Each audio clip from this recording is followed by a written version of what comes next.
Hip-hop blogs are divided into two different yet equal groups. There is the old school group of fans that focus on only people that have that certain homage that is being paid to the people that started off the genre. And then there's the new school fans who just want to listen to people being addicted to drugs. At least that's what it is nowadays. And there's basically little to no lyrical content, as the old school people would say, but there actually is. They don't see that they bring multiple assets to the table, and they see that their lyrical content, yet it isn't as strong as it was back then, because you could talk about things that everybody talked about. And then when NWA came on the scene, you could talk about things that gangsters talked about. But in a cadence to old school hip-hop, there's a way that you can have both fans come to a consensus, and that's when someone has a new school approach with an old school flow. Entering Jarv.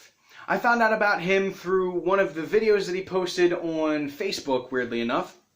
A friend of mine really enjoyed his music, and I saw it, and I took an immediate liking to it. Mainly because of his quick flow, but it was also how smooth he was. I really enjoyed how he flowed on a beat, and how easy it was for him to say things, even when it was something that was multi-syllable.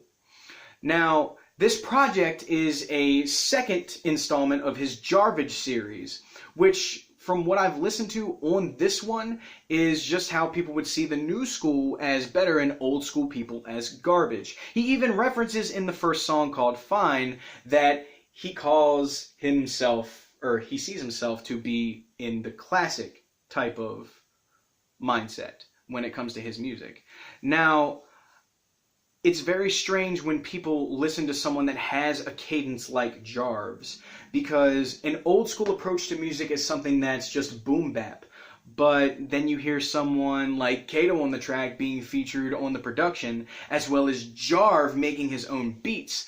There aren't that many people that do that in hip-hop anymore. The Suicide Boys do it, Big Crit does it, J. Cole still does it, but there aren't that many people out there that continue to make their own production for themselves. They see themselves to be just one instrument in the whole part of a song. But Jarv sees himself to be multifaceted enough to the point that he can actually put himself into the field. One of the beats that I really enjoy is Bad, mainly because it has that new school approach, and he's making fun of everybody that's in the new school. So that's one of the songs on there that really caught my eye, along with Roast Beef, which has Kato's production on it. Now, I'm a huge Frank Sinatra fan. I have an oil painting of him in this room right here. But every time I see someone being involved with Frank Sinatra, they have to at least bring themselves the fire, the flame, and the ferocity that he did on some of his biggest hits. And when Jarv recreated That's Life, it's a modern day telling of what it's like to live in the eyes of a 20-something. And that's just how things went on this song. It's perfect. That's life. It couldn't have been done, created, said, sang any better.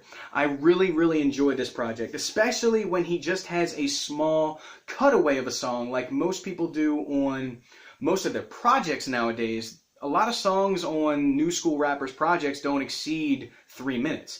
And if it's longer than 3 minutes, it's a compilation of some sorts. But the song Bomb is a very quick, rapid-fire flow from Jarv, and I really enjoyed it. It almost had a Tech 9 kind of vibe to it, just the way that he went about his approach on the track. And one of the last songs I want to talk about here is Concoction, which is his ode to the new school. It's very boom bap, it's just 90s in a nutshell. That's exactly what Jarv has put himself into. It's like he grabbed a little bit of Illmatic, he grabbed some Slick Rick, he grabbed Slug from Atmosphere, he grabbed all these people that are pivotal with keeping the old school mindset alive and still have a modern day approach to their music, but he's helping himself in the process get his story out there. And I really enjoyed this project. I highly recommend you guys listen to it, especially if you're fans of old school hip hop. So I'll leave a link with the album's information in the description. And I'll also leave a link for the previous installment in the description. I think that's all I have to say on this. I will see you guys next week when I review the brand new Dem Atlas record, Bad Actress. I listened to that, and that was a very interesting record. So I hope you guys have a phenomenal weekend. I will see you next week. Stay selfish. Peace.